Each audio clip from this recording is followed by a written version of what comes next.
Et nous enchaînons à présent avec Enjeu Patrimoine, un enjeu patrimoine consacré à la taxe sur les logements vacants et plus particulièrement à la hausse de cette taxe sur les logements vacants induite par la loi de finances 2023 depuis le 1er janvier 2023. Pour en parler, nous avons le plaisir de recevoir sur le plateau de Smart Patrimoine Christophe Demerson. Tout d'abord, bonjour Christophe Demerson. Bonjour. Vous êtes président de l'UNPI, l'association qui représente les propriétaires immobiliers en France. Et nous avons également le plaisir de recevoir sur le plateau de Smart Patrimoine Thomas Cormand. Bonjour Thomas Cormand. Bonjour. Vous êtes le fondateur de Wello. Alors on va peut-être dire un petit mot de Wello. Vous proposez aux propriétaires de louer leurs biens pour ensuite les transformer en colocation, c'est ça ? Tout à fait.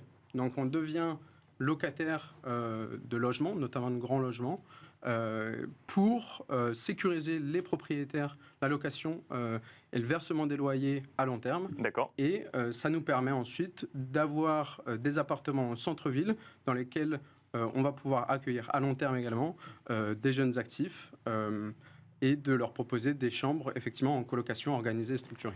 Et si vous êtes sur le plateau pour évoquer cette taxe sur les logements vacants, c'est que justement vous donnez peut-être une seconde vie aux logements vacants avec l'offre donc de Wello. On va commencer avec vous, Christophe Demerson. Donc depuis le 1er janvier 2023, on a eu un élargissement finalement de cette taxe sur les logements vacants puisqu'on a élargi finalement le champ d'application de la taxe sur les logements vacants. Premier point, avant cette taxe concernait les agglomérations de plus de 50 000 habitants dans des endroits où finalement des zones qu'on appelait tendues en matière de logement. Et maintenant, c'est élargi à toutes les zones qu'on considère tendues. Dans le mode de calcul, arrêtez-moi si je dis une bêtise, mais on prend en compte le niveau de prix, le niveau de loyer, mais aussi maintenant le pourcentage de résidences secondaires finalement dans les zones considérées. Donc ça, c'est pour l'élargissement du champ d'application. Mais en plus de ça, il y a une hausse de la taxe, c'est-à-dire qu'on était à 12,5% à la première année, on passe à 17%, on passe ensuite à 34% pour les années supplémentaires contre 25%. On rappelle que pour être éligible à cette taxe sur les logements vacants, il faut au 1er janvier de l'année en question que le logement ait été vacant au moins un an ou plus d'un an. Exactement. Plus d'un an. Cette hausse de la taxe et cette hausse du champ d'application, qu'est-ce que ça vous évoque ? Quelle est votre réaction, Christophe Demerson ? Alors ma réaction, elle est simple. J'allais dire aujourd'hui dans l'immobilier, c'est hausse à tous les étages. Hausse à tous les étages. Et ce que je peux dire surtout, c'est que la suppression de la taxe d'habitation, elle n'a pas fini de nous coûter cher. Et en réalité, ce qu'on voit, c'est une explosion des impôts fonciers, et puis à côté, une explosion des impôts fonciers sur la résidence secondaire, des taxes d'habitation sur la résidence secondaire, maintenant des logements vacants. En réalité, ce que le législateur cherche, en réalité, c'est de la matière fiscale, donc des recettes pour compenser la suppression de la taxe d'habitation. Donc vous pensez qu'il y a un lien direct avec la suppression de la taxe d'habitation, comme on a pu le dire pour la taxe foncière, par exemple ? Absolument. De toute façon, il faut se mettre à la place des collectivités locales. Les collectivités locales, elles ont des besoins. Aujourd'hui, maintenant, les propriétaires privés sont les seuls à participer, à mettre la main au pot. Donc, ils payent. Et ils n'ont pas fini de payer, j'allais dire malheureusement, puisqu'on va le voir, je pense, tout à l'heure, il va y avoir des incidences pour tout le monde et pour les locataires en particulier. Alors, justement, l'objectif affiché, c'est d'adresser un signal prix aux propriétaires, pour le coup, qui laissent ces logements vacants et leur montrer finalement que ça leur coûterait moins cher de mettre ces logements en location que de les garder inoccupés. Ça, c'est pas la bonne stratégie, selon vous ? Non, mais là, on sourit. Là, ça, c'est une fable, en réalité. Ça, c'est une fable. En réalité, c'est complètement une fable. Ce qui se passe, en réalité, c'est que le législateur s'est rendu compte qu'il y avait besoin d'argent. Les maires ont besoin d'argent. Donc, maintenant, on est prêt à habiller toutes les histoires pour trouver de l'argent. Ce qu'il faut voir, en réalité, c'est que déjà, si on parle de logements vacants, déjà, il y a 3 catégories de logements vacants, on peut dire d'une manière générale. Il y a les logements vacants avec une vacance subie, une vacance locative subie. Qu'on n'arrive pas à louer. On n'arrive pas à louer. D'accord. Ça, c'est 70% du territoire. C'est 70% du territoire où les gens se démènent pour essayer de louer, mais il n'y a pas de demande. À côté de ça, on a une demande dans les villes moyennes, et puis après ça, on a une demande de location dans les grosses métropoles. Ce qu'on voit dans tous les cas, c'est aussi un problème avec les travaux. C'est-à-dire qu'aujourd'hui, tout le monde prend peur, tout le monde a pris peur. Je m'en désole parce que je veux dire, la rénovation énergétique, c'est un enjeu important. Le problème, c'est qu'il y a un climat anxiogène qui a été amené. Et aujourd'hui, tout le monde a peur. Il faut savoir, par exemple, je vous donne un seul exemple, c'est que le congé pour travaux, il a été retoqué au niveau de l'Assemblée nationale et du Conseil constitutionnel, cavalier législatif. Donc ça veut dire qu'aujourd'hui, si vous devez faire des travaux et que vous avez un locataire, c'est pas possible. Vu maintenant tout ce qui se profile à l'horizon et les interdictions de louer, le propriétaire, et je me mets à sa place, il est prudent. Et donc il ferme son logement à la fin. D'accord, et il laisse son logement vacant parce que c'est plus simple finalement. C'est plus simple, et puis surtout, il essaye de trouver des artisans pour faire les travaux. Thomas Cormand, alors du coup, quand on regarde l'activité de Wello, on se dit une hausse de la taxe sur les logements vacants, c'est peut-être une opportunité justement pour inciter ces locataires, je reprends ce même argument, même si Christophe de Merson nous dit que c'est une fable, pour inciter les propriétaires à mettre leur logement en location. Alors, je ne suis pas ici pour débattre, en tout cas sur le sujet de la position et les avances du gouvernement. Néanmoins, effectivement, il y a des solutions qui existent. J'aime beaucoup le chiffre de 70% des logements vacants qui représentent quasiment un logement sur 10 en France à l'heure actuelle, qui ont du mal à se louer, et on le sait. Et du coup, il y a des solutions qui existent et on travaille avec nos propriétaires sur ces solutions parce que Wello a été créé pour répondre à cette vacance et pour aider la location des grands logements. On le sait parce que finalement les grands logements, notamment il y a 300 000 logements dans les zones les plus vacants depuis plus de 2 ans dans les zones les plus tendues en France. Et parce que là vous faites le lien entre vacances subies et grands logements, il y a un lien direct entre les deux ? Tout à fait. En tout cas, ce que l'on remarque, c'est que il y a une quote-part de ces logements vacants qui concernent les grandes surfaces. Grandes surfaces qui, au centre-ville, ont un loyer important.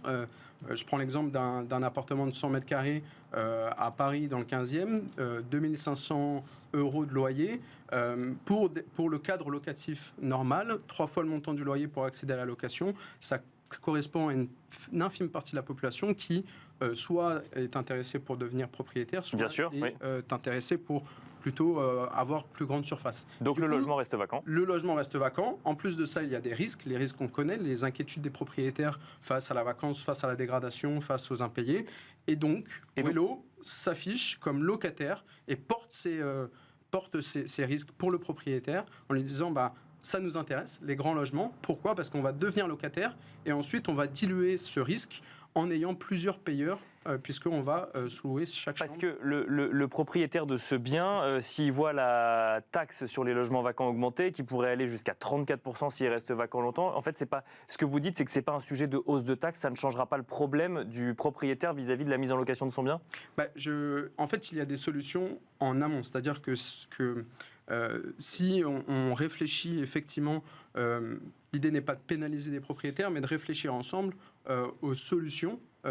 Et d'ailleurs, il y a certaines solutions qui ont été évoquées, mais c'est de réfléchir en amont aux solutions qui peut y avoir à disposition des propriétaires. Parce que ce qui est très intéressant, c'est qu'aujourd'hui, on remarque qu'il y a effectivement cette asymétrie. Pourquoi il y a 100 000 logements vacants Paris intramuros, alors qu'il y a une crise du logement et qu'on connaît pour les locataires qui ont du mal.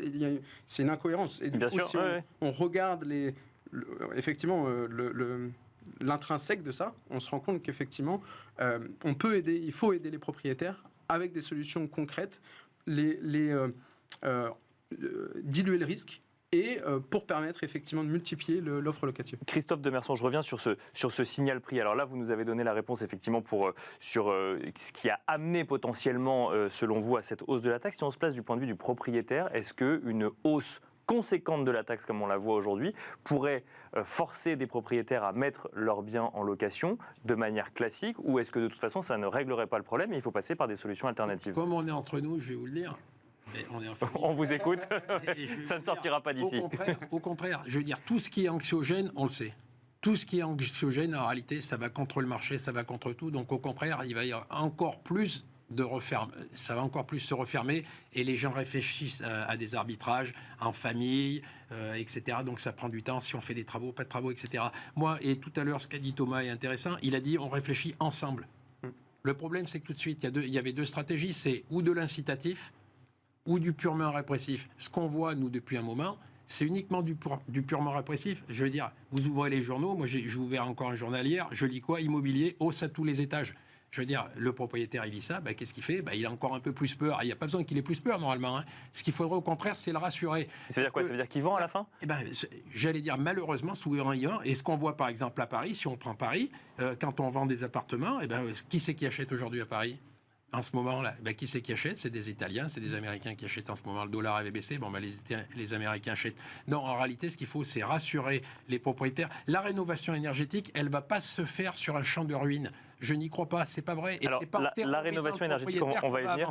Juste une dernière question sur la taxe avant effectivement d'ouvrir sur la rénovation énergétique. Ça veut dire qu'une hausse de la taxe ne conduira pas à plus de location, mais plus de mise en vente de logements, selon vous? Ça va faire plus de mise en vente de logements. Ça va surtout aussi faire de l'attentisme, c'est-à-dire que les gens vont payer 1 an, 2 ans, 3 ans avant d'arbitrer. Et là, je ne sais pas ce qu'ils feront, s'ils font les travaux en fonction des coûts et de ce qui va se passer, et de la législation, parce que peut-être que le législateur va aussi s'agir et qu'il va prendre conscience qu'il y a un problème. Et c'est pour ça que ce que disait Thomas avec sa solution, nous, ça nous intéresse, parce que qu'est-ce qu'il dit? Il dit oui, on essayez de réfléchir ensemble. Oui, ça peut être une alternative, pourquoi pas? Justement, Thomas, alors effectivement, pour bien expliquer, il y a aujourd'hui un calendrier d'interdiction de location vis-à-vis des passoires thermiques. Pour mettre un bien en location, il faut, lorsqu'on est classé E, F ou G, faire des travaux sous peine d'être interdit de pouvoir louer son bien selon un calendrier qui a été défini par le gouvernement. Est-ce que ça pose problème sur une solution comme Wello ou de manière plus générale? C'est-à-dire qu'il faut, pour mettre en location,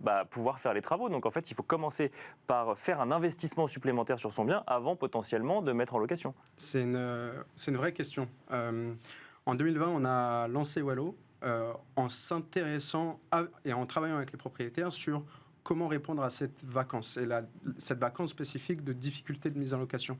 Aujourd'hui, on s'intéresse à la difficulté de tout ce qui est rénovation énergétique. D'accord, ouais. Et ce que l'on est en train de mettre en place, et c'est assez inédit puisque c'est des choses qu'on est en train de structurer avec nos partenaires propriétaires, c'est de pouvoir effectivement les aider dans cette transition énergétique, de mise en place des travaux.